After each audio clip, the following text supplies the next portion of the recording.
전국에 계신 수험생 여러분 반갑습니다. 슈펜 김지수입니다.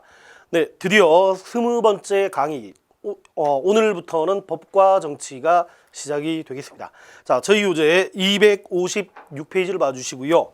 기본적인 내용들을 설명을 드리도록 하겠습니다. 일단 제일 먼저 우리가 잡아주셔야 되는 내용이 정치 파트를 먼저 시작을 할 계획인데, 정치에서 정치가 가지고 있는 의미나 정치의 기능들을 잡아주셔야 됩니다. 자, 그러면 이 부분은 칠판 판서가 좀 필요한 부분이니까 칠판을 펴고 진행을 하도록 하겠습니다. 일단 통상 정치와 관련해서 이 정치를 설명했던 많은 학자들이 있습니다. 예를 들어서 공자는 정치는 바른 것 내지는 옳은 것, 그래서 정자, 정야라고 얘기를 했고요. 그다음 베버는 정치라는 건 권력 세계에 참여하는 것, 그리고 권력 배분을 위한 활동이라고 얘기를 했습니다. 자, 그런데 오늘날 정치와 관련해서 가장 대표적으로 받아들여지는 개념이, 정치에서는 데이비드 이스턴이 얘기했던 사회적 희소 가치를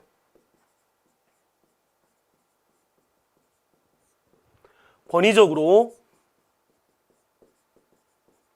배분하는 활동이라는 개념, 이를 가장 일반적으로 받아들여지고 있습니다. 그러면 이 부분을 가지고 정치의 개념에 대해서 설명을 드리도록 하겠습니다. 일단 사회적 희소 가치라는 말에서 우리가 잡아주셔야 되는 게, 사회적 가치라는 것은 희소성을 가지고 있다라는 걸 정리해 주시면 좋겠습니다. 사회문화 파트에서도 사회적 가치, 즉 사회에서 중요하다라고 생각했던 것들을 사회적 가치라고 얘기합니다. 통상 부나 아니면 권력이나 아니면 명예와 같은 이런 것들을 사회적 가치라고 이야기하고요. 희소성, 경제에서 얘기하는 가장 기본적인 내용이죠. 인간의 욕구보다 부족하다라는 얘기. 자, 그러면 사회적 가치가 희소성을 띠고 있기 때문에 이 가치를 누가 가질 것이냐와 관련해서 언제나 갈등 내지는 분쟁이 발생하게 되고요. 이 갈등이나 분쟁을 해결하는 과정을 우리가 정치라고 이야기합니다. 그래서 우리가 정치의 개념은 그냥 제일 먼저 잡아주셔야 되는 게, 어떤 발생한 갈등이나 분쟁을 해결하는 것, 이렇게 잡아주시면 좋겠습니다. 자, 그러면 정치의 의미를 설명할 때 크게 넓은 의미의 정치와 그 다음에 좁은 의미의 정치로 분류를 합니다.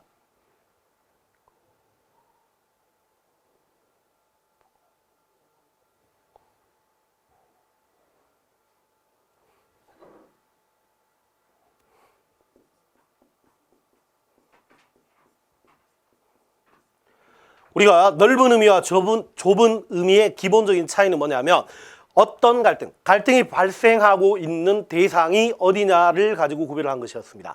일단 넓은 의미는 우리가 살아가면서 발생하는 갈등, 즉 일상생활 속에서 발생하는 갈등을 해결하는 것을 넓은 의미의 정치라고 얘기하고요. 좁은 의미는 우리가 살아가고 있는 일상생활 중에서 국가의 운영과 관련되어 있는 부분, 즉 정치 권력을 획득하고 그 다음에 정치 권력을 나누는 것과 관련된 갈등을 해결하는 것이다, 이렇게 이야기를 할 수 있겠습니다. 그래서 통상 넓은 의미의 정치를 정치의 가장 기본적인 거다라고 해서 본질적 의미의 정치다라고 이야기를 하고요. 그 다음 좁은 의미의 정치는 우리가 정치라고 얘기할 때 가장 대표적으로 사용하고 있는, 즉 늘 일상적 의미의 정치는 좁은 의미의 정치라고 이야기를 하고 있습니다. 자, 그러면 일상생활에서 발생하는 갈등이라는 건 모든 사람들, 즉 누구나 관련되어 있는 것이고요. 누구나 이런 것들을 해결할 수 있기 때문에 모든 국민들도 포함이 될 수 있다라고 이야기를 합니다. 자, 근데 그에 비해서 국가 운영이라는 건 소위 우리가 얘기하고 있는 정치인들이 하는 행동이기 때문에 정치인들의 활동으로 정리해 주시면 좋겠습니다. 자, 그러면 저희 쪽에서 아직 정치의 개념 의미와 관련해서 좁은 의미와 넓은 의미를 구별한 문제가 출제가 되지 않았는데, 수능 쪽에서는 기출 문제가 있으니까 연습을 한번 해보도록 하겠습니다. 자, 지금 저희가 강의를 하고 있는 이때쯤에 지금 선거구와 관련해서 많은 이야기들이 진행되고 있습니다. 이 선거구를 관련해서 이 선거구를 획정하는 것과 관련돼서 이 획정을 선관위가 어떤 의견을 발표하고 있다라고 예를 한번 들어보겠습니다. 다시 한 번만요. 선거구 획정과 관련된 선관위의 어떤 활동들은 소위 말하는 정치인 내지는 공무원들의 활동에 해당합니다. 그렇기 때문에 이런 것들은 좁은 의미의 정치라고 이야기를 할 수가 있겠습니다. 자, 여기서 비해서 내일 소풍을 갈 때 소풍 가는 장소가 어떻게 될 것이냐. 즉, 소풍의 장소를 결정하기 위해서 학급 회의를 하고 있다라고 예를 들어 보겠습니다. 이 얘기가 국가 운영과 직접 관련되어 있는 것은 아니고요. 학급 회의에 참여하고 있는 사람들은 정치인이나 공무원이라고 하기에는 곤란하죠. 네, 이런 경우는 넓은 의미의 정치가 되겠습니다. 이렇게 해서 좁은 의미와 넓은 의미를 구별하실 때는 누가 하고 있는 활동인지를 잡아주시면 좋겠습니다. 그리고 방금 우리가 봤던 정치의 의미에서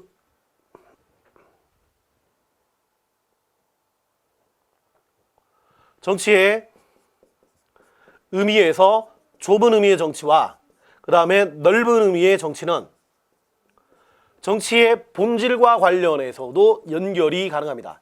통상 우리가 정치를 볼 때 정치는 국가의 특유한 현상이라고 보는 국가 현상설이 있고요. 정치라는 것은 모든 사회 집단에서 나타날 수 있다라는 집단 현상설이 있습니다. 자, 다시 한 번만요. 국가 현상설이라는 개념은 국가에게만 존재하는 게 정치다. 근데 집단 현상설은 국가뿐만 아니라 모든 사회 집단에서도 정치가 나타날 수 있다라고 설명을 하고 있습니다. 그러면 한번 봐 주십시오. 아까 좁은 의미의 정치는 정치인들의 활동으로 봤었습니다. 자, 그러니까 얘는 정치의 본질과 관련해서 국가 현상설로 연결이 될 수 있겠고요. 넓은 의미는 일상생활 속에서 발생하는 갈등을 해결하는 과정이었으니까 국가를 포함한 국가 이외의 사회 집단 속에서도 갈등은 생길 수가 있겠죠. 그래서 집단 현상설로 연결이 되는 겁니다. 그래서 의미가 본질과 어떻게 연결되는지를 먼저 잡아주시면 좋겠고요. 그 다음에 국가 현상설과 집단 현상설에서 국가와 사회 집단의 관계도 같이 정리해 주시면 좋겠습니다. 일단 집단 현상설이라는 건 많은 사회 집단 속에 국가는 포함된다라고 보는 관점입니다. 즉, 국가도 기본적으로 사회 집단의 일부고, 그래서 국가는 사회 집단 속에 포함이 된다라고 보면 집단 현상설이 되겠습니다. 이에 비해서 국가 현상설이라는 건 국가와 그 다음에 사회 집단은 전혀 별개의 성격을 가지고 있다라는 것이 국가 현상설이 되겠습니다. 그럼 국가와 사회 집단이 동일하지 않다. 자, 구별되는 가장 첫 번째 차이점이 뭐냐 하면 국가는 강제력을 가지고 있고 사회 집단은 원칙적으로 강제력을 가지고 있지 못하다라는 걸로 두 가지를 구별하고 있습니다. 자, 그리고 여기서 강제력이라는 건 법적으로 처벌할 수 있는 능력, 이렇게 정리해 주시면 좋겠습니다. 네, 그래서 수업을 할 때 학생들의 이해를 돕기 위해서 이런 얘기를 합니다. 예를 들어 볼게요. 국가가 정해 놓은 규칙을 위반한다. 자, 그게 법을 위반하는 거죠. 그런 경우에는 경찰이 출동해서 나를 교도소에 집어넣을 수가 있다. 즉, 이런 강제력을 가지고 있는데 사회 집단, 제가 어떤 동아리에 가입을 했는데 그 동아리의 규칙을 지키지 않았다면 그 동아리로부터 탈퇴하고 난 이후에 교도소로 가지는 않습니다. 그래서 강제력이 없다 정도로 잡아주시면 되겠습니다. 그리고 국가 현상설은 근대 이전부터 국가의 성립 단계부터 근대부터 국가와 관련돼 등장한 것이고요. 집단 현상설은 현대에 등장하고 있다라는 거. 그래서 집단 현상설에 대해서 다원화된 현대 사회에 가장 적합한 이론이다라는 이야기를 하고 있습니다. 얘를 잡아주시면 좋겠고요. 저희 교재를 잠시 봐 주십시오. 256페이지입니다. 그래서 우리 교재의 정치의 의미에 대해서 전통적 의미는 권력의 장악과 유지와 관련되는 활동이다. 자, 얘는 정치의 개념과 관련해서는 좁은 의미의 정치를 이야기하고 있습니다. 그리고 국가 목표 달성을 위한 활동이다. 자, 그런데 현대적 의미는 사회 구성 요소들 사이에서의 대립과 충돌을 해결하고 그 다음에 사회 질서 통합과 유지를 하고 있으니까 정치의 의미로 얘기할 때는 넓은 의미의 정치를 설명하고 있습니다. 그 다음 또 하나, 정치가 가지고 있는 기능을 봐주시면요. 근대 이전의 정치는, 근대 이전의 경우는 국가의 작용 입구로 정치로 바라보고 있고요. 근대 사회에서는 입법부, 사법부, 행정부를 중심으로 한 것을 정치라고 보고 있습니다. 그러니까 얘는 자, 정치의 기능과 관련해서 근대 이전과 근대까지는 정치의 본질과 관련해서 국가 현상설을 강조하고 있습니다. 그런데 현대로 보시면은 다양한 정치 집단의 참여가 있고 그래서 정치의 기능들이 있으면서 이해관계 조정 등등등 이런 표현들이 나와 있으니까 국가를 포함한 많은 다양한 집단들이 있다라는 관점이니까 집단 현상설로 연결을 시켜주시면 되겠습니다.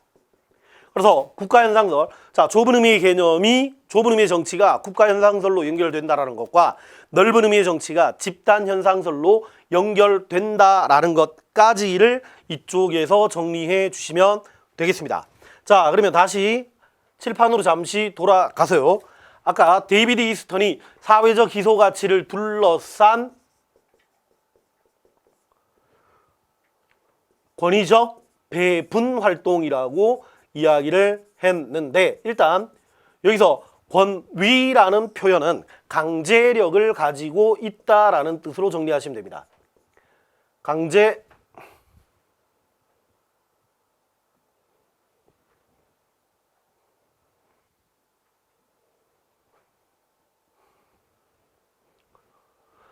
강제력과 권위는 같은 표현이라고 잡아주시면 좋는데요. 문제는 이 강제력이 정당성을 가지고 있는 경우와 그 다음에 이 강제력이 정당성을 가지고 있지 못한 두 가지로 구별을 해 주셔야 됩니다.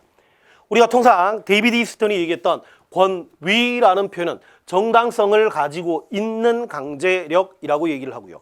만약에 강제력이 정당성을 가지지 못했을 때는 이때를 폭력이라고 이야기를 하고 있습니다. 그래서 통상 권위와 폭력이 가지고 있는 가장 기본적인 차이는 그 행사에 대해서 아니면 그 권력이 정당성이 있느냐 정당성이 없느냐의 문제가 되겠고요. 만약에 정당성을 가지고 있는 권위에 대해서는 국민들이 자발적으로 복종하게 된다라는 거. 하지만 정당성을 가지지 못한 폭력에 대해서 국민들이 행사할 수 있는 최후의 수단으로 저항권이 있다라는 것까지 연결해 주시면 좋겠습니다. 자, 그러면 어떤 경우에 정당성이 있고 어떤 경우에 정당성이 없는가와 관련해서도 내용들을 좀 정리해 봐 주시면 좋겠습니다. 통상 정당성을 판단할 때 근대 이전, 예를 들어 우리가 중세까지만 하더라도 뭐 신의 권위에 의지하게 되겠고, 그 다음에 아니면 뭐 하늘의 뜻,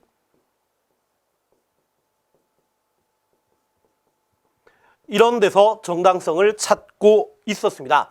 그래서 뒤쪽에서 다시 한번 말씀드릴 왕권 신수설은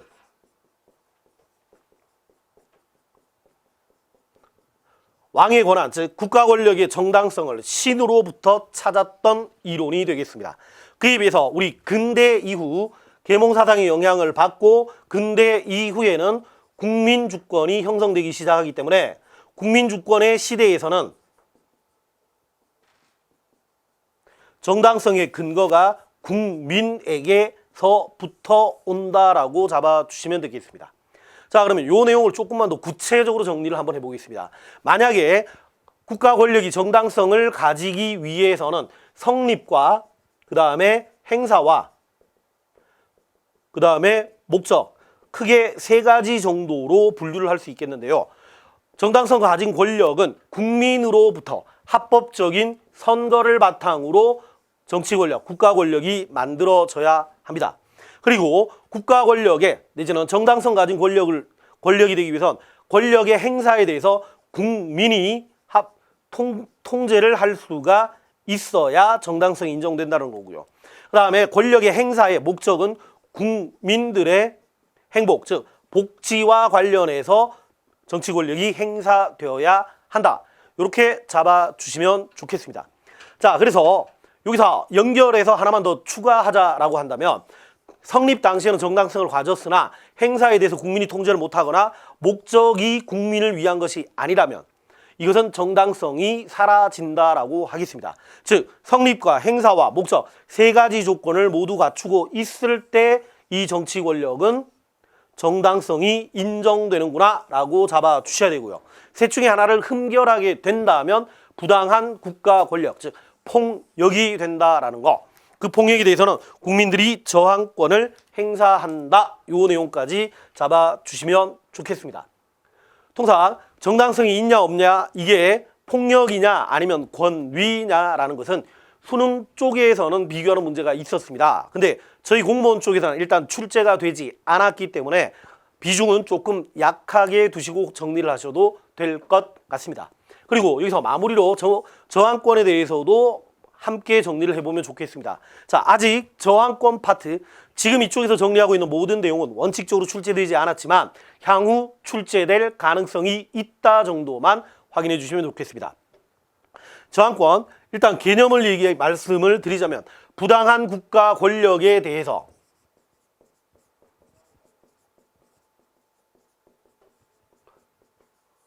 국민이 행사할 수 있는 최후의 수단이다라고 잡아주셔야 되겠습니다.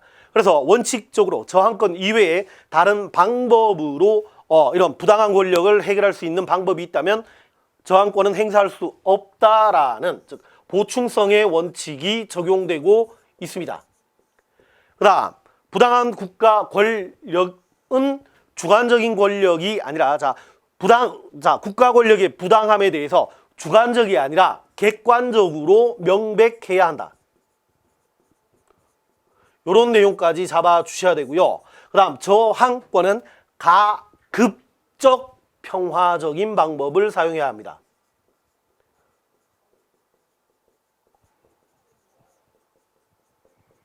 자, 이 부분을 조금 강조를 하면서 말씀을 드리고 싶습니다. 시중에 있는 일부 교재 중에서 저항권은 무조건 평화적인 방법으로 해야 한다. 그래서 폭력을 사용하면 저항권의 행사가 아니다라고 잘못 설명하는 교재가 있습니다. 평화적인 방법만 해야 된다라는 말과 가급적 평화적인 방법이라는 표현은 다른 의미입니다. 즉 평화적인 방법과 폭력적인 방법 두 가지 중에 두 가지가 다 가능하다면 평화적인 방법을 하라는 거고요. 평화적인 방법이 불가능한 경우에는 폭력적인 방법도 가능하다라고 이야기를 해야 됩니다. 그래서 저항권 이꼬르 무조건 평화적인 방법이라고 해야 하면 틀린 설명입니다. 예를 들어 볼게요. 저희가 3.1 운동은 일제에 대한 저항권의 행사라고 이야기를 하고 있습니다. 4.19 혁명이나 5.18 광주 민주화 항쟁 역시 저항권의 대표적인 사례다라고 이야기를 하고 있는데요. 3.1 운동이라든가 4.19 혁명의 경우 평화적인 방법만 사용한 것은 아니었습니다. 이 내용까지 연결해서 정리해 주시면 좋겠습니다. 자, 그러면 권위적 배분 활동, 갈등을 해결하기 위해서 사용하고 있는 권위적 배분 활동은 정부가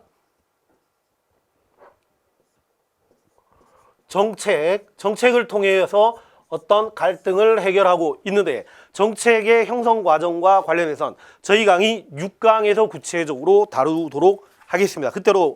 그때를 위해서 잠시 미뤄두고요. 정치의 개념에 대해서는 이렇게 정리하도록 하겠습니다. 자, 그러면 두 번째 테마인 사회계약설과 관련한 내용들을 정리하도록 하겠습니다.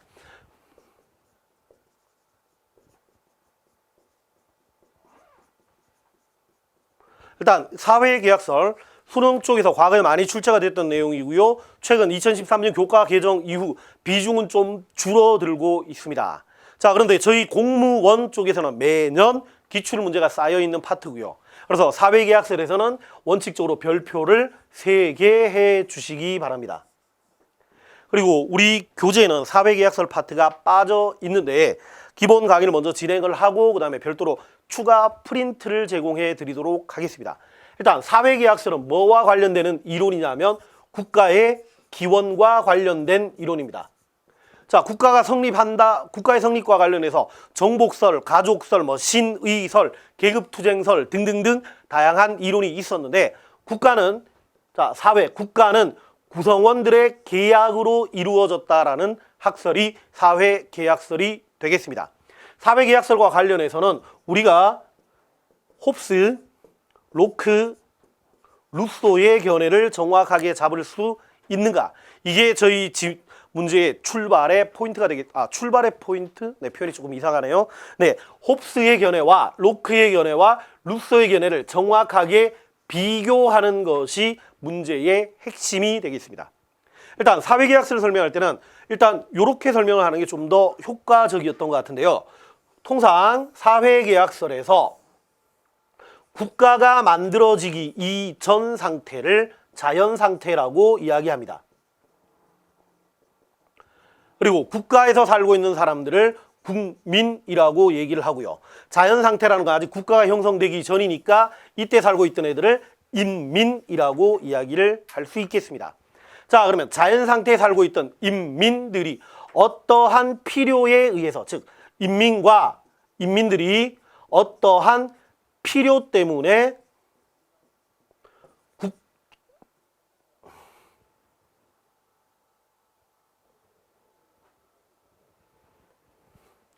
계약을 해서 국가를 만들었다라는 것이 사회계약설의 핵심입니다. 이 부분은 홉스나 로크나 루소가 동일합니다.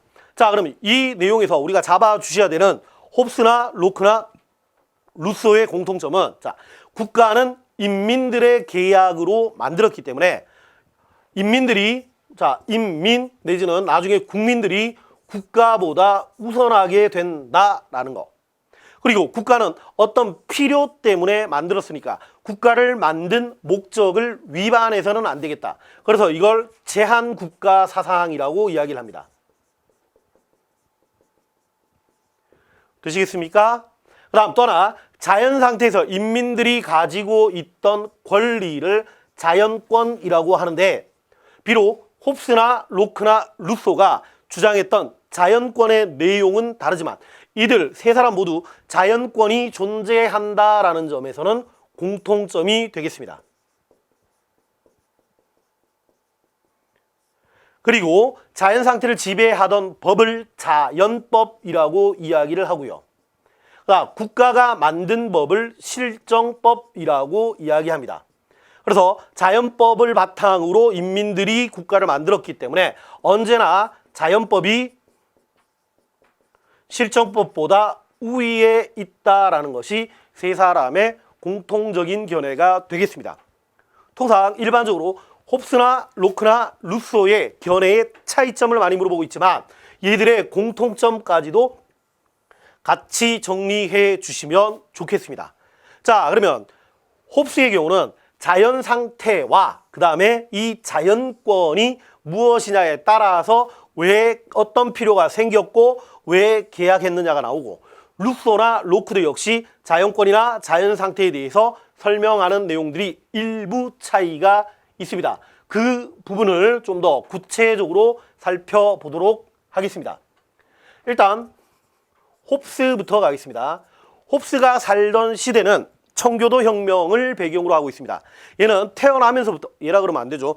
이 사람은 태어나면서부터 제일 먼저 들었던 게 대포 소리였습니다. 홉스가 살던 있던 그 동네에 스페인의 무적 함대가 쳐들어와서 대포 소리에 놀라서 어머님이 일찍 조산을 했다라고 합니다. 그리고 평생 생명의 위협을 받고 살았습니다. 자, 이 얘기를 왜 말씀드리냐 하면요, 자신이 살아왔던 인생관이, 인생의 모습이 자신의 사상에 투영이 됐는데, 보십시오. 제일 먼저 들은 게 총소리였고 그 다음에 전쟁을 목격하면서 살았다라고 합니다. 그렇다면 홉스가 바라봤던 인간관은 어떨까요? 네, 인간관. 인간의 본성은 악하다라는 게 홉스의 시각이 되겠습니다. 그럼 악한 인간들이 살고 있는 자연 상태에서는 언제나 만인에 대한 잠재적 투쟁 상태가 나타날 수밖에 없을 겁니다. 나쁜 놈이 모였으니까 언제나 싸운다. 이렇게 생각해 주시면 좋겠습니다. 그리고 홉스가 생각했던 자연권이라는 것은 자기 보존의 권리다라고 이야기를 합니다. 통상 이걸 생명권으로 설명하시는 분도 계시는데 같은 표현입니다. 자, 그러면 홉스의 관점에서 자기를 보존하기 위해서는 어떤 것을 하더라도 정의다라는 게 홉스의 생각이었습니다. 그래서 모든 사람들이 자기를 보존하기 위해서 상대를 해치다 보니까, 해칠 수 있으니까 만인에 대한 투쟁 상태가 나타나게 되고요. 생명의 위협을 느끼는 많은 인민들이 이 상태로는 안 되겠다라면서 국가를 만들게 되고, 그래서 사회 계약을 하게 된 것입니다. 즉, 자기를 좀 더 안전하게 보존하기 위해서 강력한 누군가에게 자기가 가지고 있던 모든 것을 넘기는 양도 계약을 체결하게 됩니다.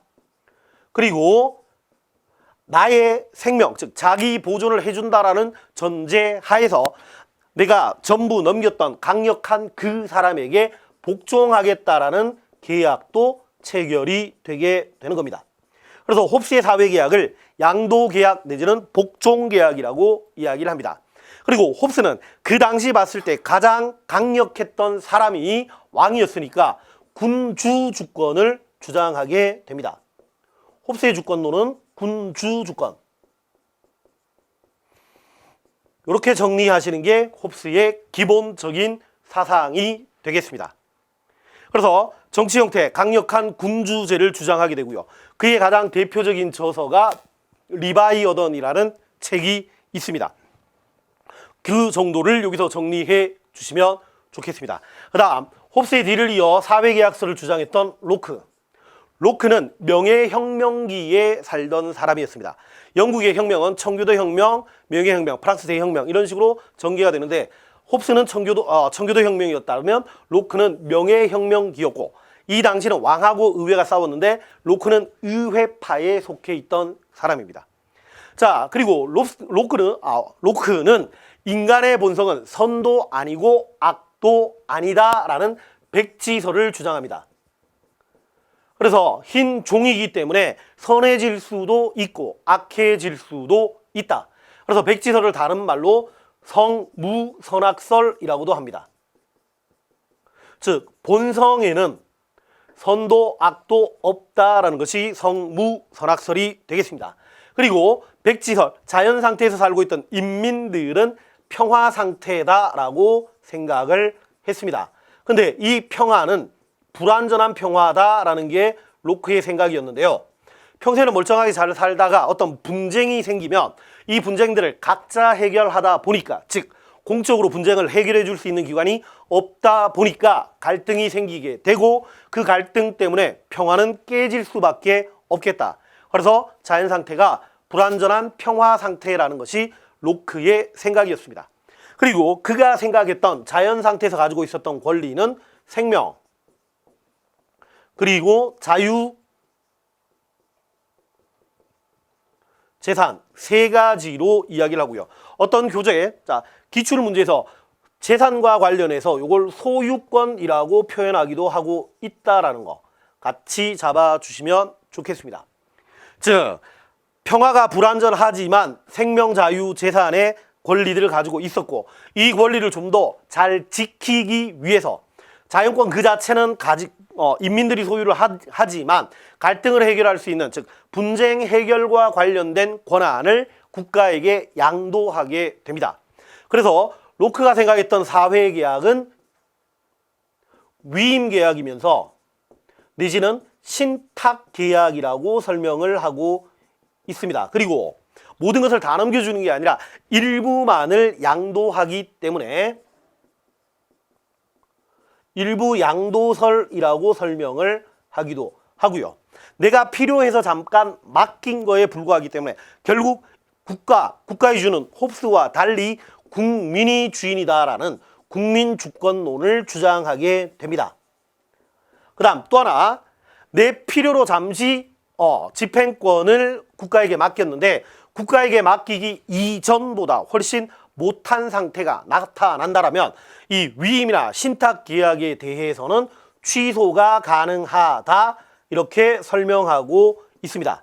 그래서 위임이나 신탁계약에 대한 취소, 요걸 다른 말로 저항권의 행사다라고 잡아주시면 되겠습니다. 그래서 로크의 사상, 좀 전에 말씀드렸다시피 로크는 명예혁명기에 명예혁명의 이론적 기초를 주장한 것이고, 그래서 명예혁명 이후 왕과 의회의 대립 속에서 의회가 승리하게 되고, 그래서 의회 중심의 권력 분립, 즉 이권 분립이 나타나게 됩니다. 오늘 권력 분립 파트에서 좀 더 구체적으로 살펴보도록 하고요. 일단 여기서 같이 정리하실 만한 내용이 권력 분립에서 로크의 이권 분립설, 요게 이때 같이 나오게 된다 정도. 물론 이권 분립 이 자체가 사회계약설과 직접 관련 있는 내용은 아닙니다. 통상 물어볼 때는 이런 내용들을 가지고 이게 홉스냐 로크냐 아니면 루소냐라는 걸 잡아주시면 좋겠습니다. 자, 그다음 마지막 루소의 관점을 정리해 보도록 하겠습니다. 루소는 인간은 선하다라고 봤습니다. 그래서 성선설을 주장했고요.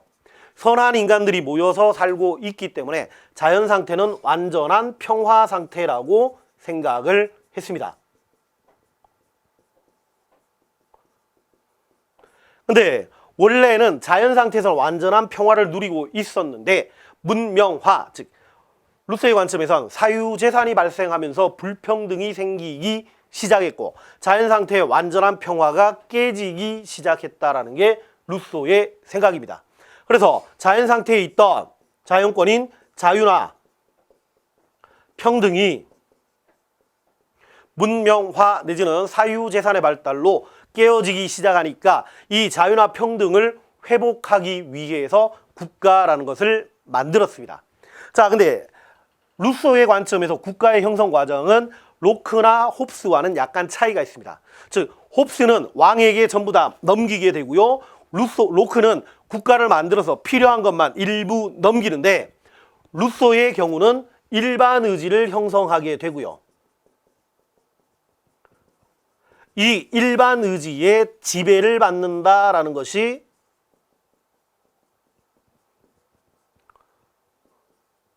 사회계약의 내용이 되겠습니다. 자, 그럼 여기서 일반 의지라는 개념은 일단 얘들을 먼저 비교하고 뒤쪽에서 잠깐 다시 설명을 드리겠습니다.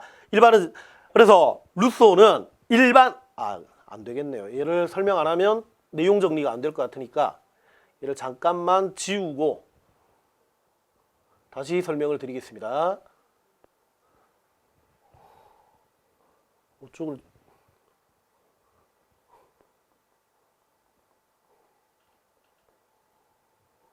지우면 되겠습니다. 일단 여기가 루소인데 루소는 자, 나의 생각과 너의 생각을 모이면 이걸 우리의 생각이라고 이야기를 하고 루소는 이걸 총의라고 이야기했습니다.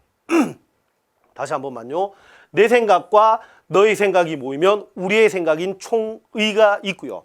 이 총의 중에서 공동체를 위한 생각, 즉 공동선을 생각하는 것, 공동선을 추구하는 생각을 일반 의지라고 이야기를 했습니다. 그리고 사익을 추구하고 있는 것은 다른 의지. 그래서 총의 중에서 공동선을 추구하는 생각, 일반 의지라는 걸 만들고 이 일반 의지에 의해서 국가가 지배를 받아야 한다라는 것이 루소의 기본적인 생각입니다. 그러니까 루소는 홉스나 로크와 달리 이 주권 내지는 사회계약에서는 위임은 불가하다라는 이야기가 나오게 되는 겁니다. 그리고 또 하나, 일반 의지라는 것은 결국 나와 너, 우리의 생각이기 때문에 얘도 역시 국민 주권론을 주장하게 됩니다. 그리고 아까 로크의 경우는 같은 국민 주권론인데 누군가에게 양도하고 있습니다. 그래서 국가의 운영은 대표자가 결정하기 때문에 얘는 대의제가 가능하다라는 것이 로크의 생각이었다라면 루소는 일반 의지에 의해서 직접 지배하기 때문에 루소의 경우는 직접 민주주의가 나오게 된다라는 거.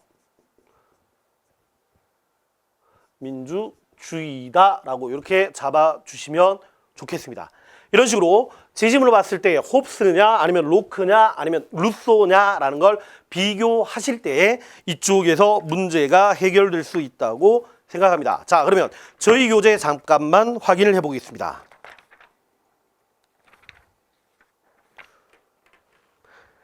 네, 교재 271페이지를 한번 봐주십시오. 271페이지에 23번.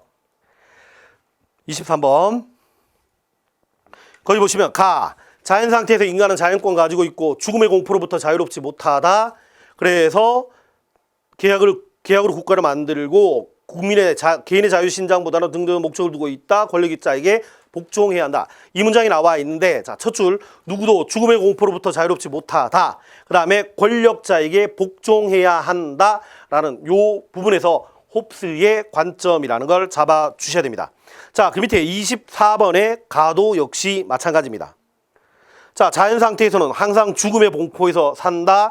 이 상태에서 벗어나기 위해서 권리를 양도하는 계약을 맺고 국가를 세우고 있다라는 점에서 얘는 홉스라는 걸 잡아주셔야 되고요. 나 한번 봐주십시오.